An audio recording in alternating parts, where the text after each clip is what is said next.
Hey, what's happening, guys? Dan Darrow here with another Options and Play video update. First off, thanks to those of you that stuck around yesterday for our option session. So I'm going to do kind of like a more brief version of some of the things we spoke about in regards to the FOMC day tomorrow. But we did spend quite a bit of time going over the setup, both for the Qs, the SPY, like the market, right? But also like individual names and kind of like what to look out for.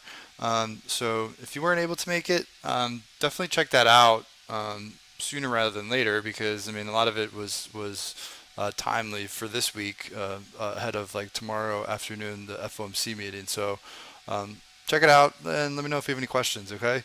Um, so I did a video similar to this ahead of the CPI, and I figure right now probably like a nice opportunity to kind of just like walk through the scenarios, also the option pricing.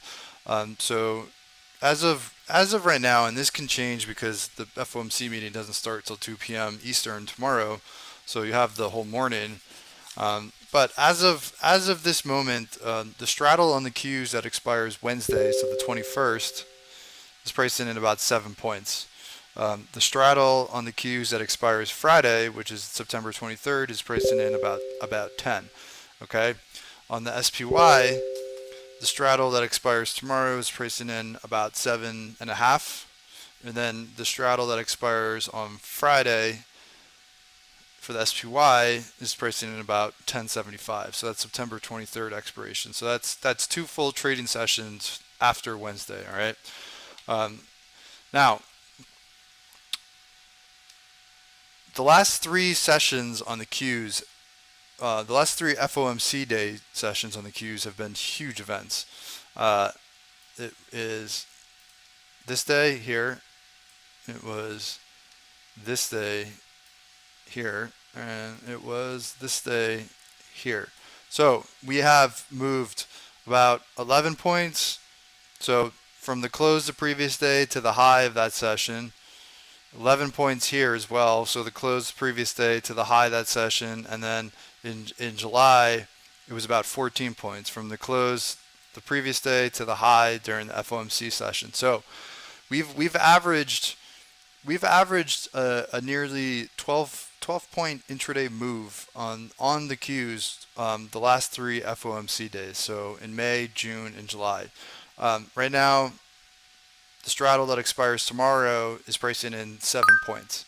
Okay, so you can see that either one side of this one side of this arrangement is going to be wrong. Either like the market, which is pricing in only $7, is right and saying volatility is going to be quite a bit lower this FOMC meeting, or the option market is wrong and they're underpricing risk, just like they were underpricing risk on the CPI, which moved twice what the market was pricing in, right? And they were underpricing risk on Jackson Hole, where the Qs moved almost twice what was priced in. So, are you in the camp that this is going to be less than an event and not move as much, or are you in the camp where the options are mispriced again, not not accounting for the recent risk around these major events, including just like the last three FOMC days where we've moved on average about $12. All right, so food for thought. I will say technically the Qs are below all moving averages. To me, like the levels to really watch for would be a reset of the 8 EMA, but that's less important here. I think the big level you're really going to want to focus on is about like 302 to 303 to get back above the 20-day and the 100-day. That'd be a big development.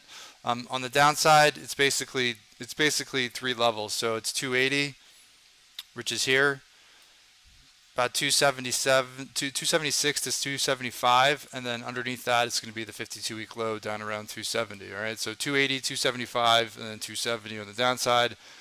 I'd say about 300 to 303 on the upside.